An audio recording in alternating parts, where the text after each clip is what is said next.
This is Steven Platinum, your friend in Wrestling with Platinum versus NXT. This is from August 10th, 2021. A very good show and set up some of the huge stuff that they're going to do for Takeover.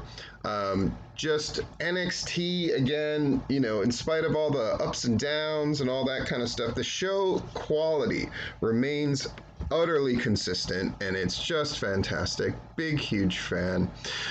This show, no exception. And frankly, I'm getting other people to watch this show, as well they should. I think it's really great. So we're at the Performance Center. Vic Joseph welcomes us. Wade Barrett's there. Beth Phoenix is not there, however. And you know what? Her presence is a little missed, in my opinion. So Vic talks about how Ember Moon is not cleared to compete and was replaced by Dakota Kai. So we get Dakota Kai against Sarray, which I find really interesting. So it's Sarray's semi-unbeaten streak against Dakota Kai, who's going headlong against Gonzalez soon. So Sarray, this is a very good match. And then Kai wins with the Scorpion Kick, I believe they call it, and so she wins. Gonzalez is going to tear Kai apart at Takeover 36, she says. We see the Love Her or Lose Her match with Johnny Gargano and Dexter Lumis, which I found to be a lot of fun. Some people wrote me and were like, how could you? But this didn't make sense. Like, dude, again, when you do something well, you can get away with a lot, and that most certainly happened for me. Vic says Indy and Dexter are on their first date tonight. Great stuff. We see Indy getting ready. We see Johnny and Candice LeRae at the kitchen table venting over Indy and Austin Theory. And Gargano says, we need to make this work for the family. Lumis rings the doorbell. Lumis has brought flowers. Gargano isn't happy. Candice is asking Indy if she has protection. Oh my God, it's ridiculous and fun. And Indy and Dexter head out for their date, but Gargano and LeRae are going to follow them in the car. So Sonic, who sponsors everything now from America's Got Talent to NXT, apparently, they got a video about Ilja Dragunov, who we're going to see later on today. I'm very excited about that. Hit Row is at an undisclosed location with their truck. You know, they got this thing going with Legado del Fantasma, and North American champ Isaiah Scott tosses a lucha mask into a drum fire as they taunt the group. Ooh, go back to the ring.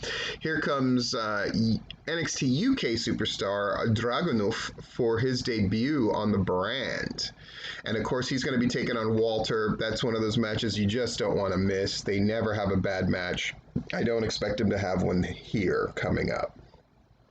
Dragunov takes the mics. He's never been a man of big words.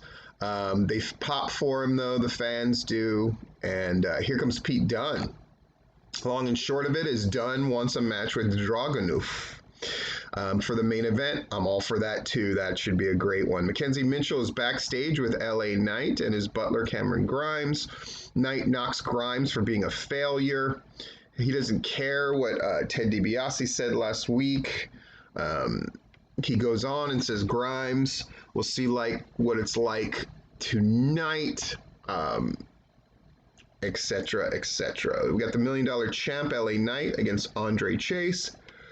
LA Knight wins in a virtual squash here to advance things.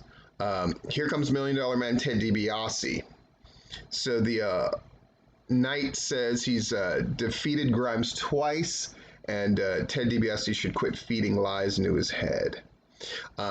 Ted wants Knight to put up that $1 Million title against Grimes. Ted says he's a gambling man and his money's on Grimes, and he's got a lot of money. Ted says Knight is on.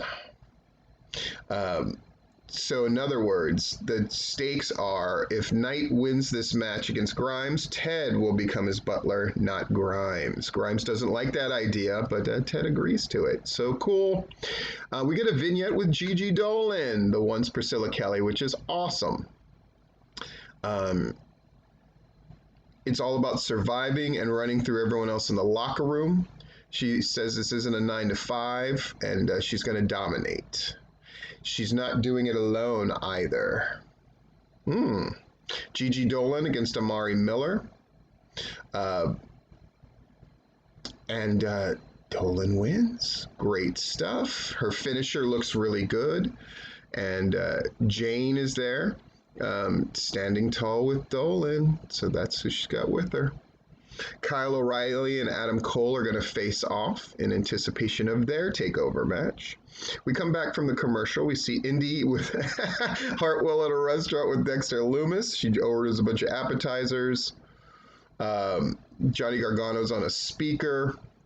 Candice LeRae's hiding behind a menu with a pair of binoculars. It's ridiculous stuff. She tells him she's on a date, leave her alone. She walks back to the table to join Loomis. Candice tells Johnny they have to abort mission. We go back to the ring, and William Regal has a mic. The undisputed finale for NXT TakeOver 36, Kyle O'Reilly versus Adam Cole 3. He asks the competitors to join him in the ring now. Alicia Taylor does the instructions. Ring is full of security who are standing with Regal.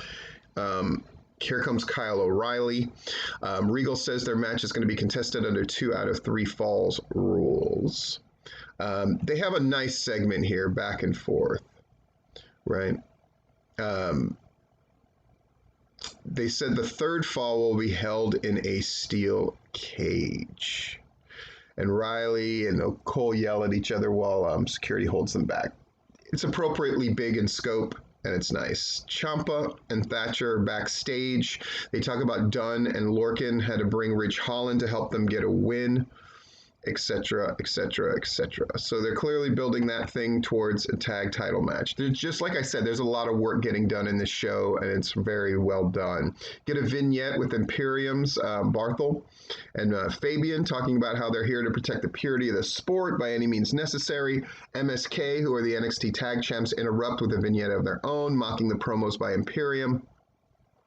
MSK says they brought new life into the tag team division, and if Imperium wants a shot at the titles, all they have to do is let them know. So we're hyping Cole versus O'Reilly and Grimes versus Knight for TakeOver 36. Breakout tournament semifinals match, Odyssey Jones, who I like quite a bit, and Trey Baxter, and Odyssey Jones wins with the powerbomb slam. Looks good doing it, so he's going to the finals. He sends a message to his mama. Boa appears on the screen and says disobedience will not be tolerated. Mei Ying appears on screen next to him and spits her mist as Tiansha logo appears on the screen. That's right, keep everybody in our mind's eye. Smart. Mackenzie Mitchell is outside of William Regal's office for news on next week's show. Malcolm Bivens of the Diamond Mine comes out of the office thanking Regal. Regal approaches Mackenzie and announces 2 matches for next week. Imperium against MSK for the titles, plus Roderick Strong against NXT Cruiserweight champ Kushida with the title on the line. Nicely done. Vic shows us how Mandy Rose tweeted to take credit for Gigi Dolan's win from earlier. Boa versus Drake Maverick. This is obviously to get Boa over, and it most certainly does. Drake turns around at the end. Ying sprays mist into his face, blinding him, and then he stumbles into the ring, but Boa meets him with a big roundhouse kick. People are booing, people are mad. Boa stands next to Ying. Hartwell and Dexter Loomis are ready for dessert on their date. The waiter brings a cake and is insulting Indy's date. It's revealed to be Johnny Gargano, of course. Indy and Johnny do a tug-of-war with the cake. It ends up all over Dexter's face as he remains seated and calm, which makes me laugh. Gargano runs off. Indy wipes some of the cake off of Loomis's face with her finger and licks it, and goes to kiss Dexter, now blocking the camera with her hand.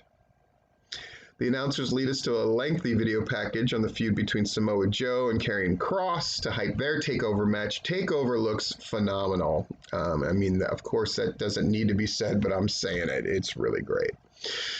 Quick promo to hype up Dragunov. Peter Dunne versus Dragunov is still to come in the main event.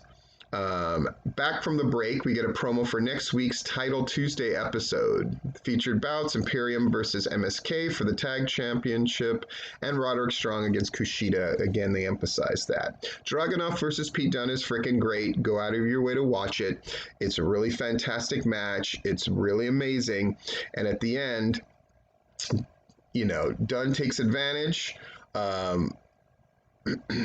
And drops Dragunov with the bitter end in the middle of the ring for the pin to win, which is a bit of a shock if I'm being honest. But then Walter comes out to really put the hurting on him, and Dragunov manages to knock him out of the ring, poses with the title, and stares down Walter.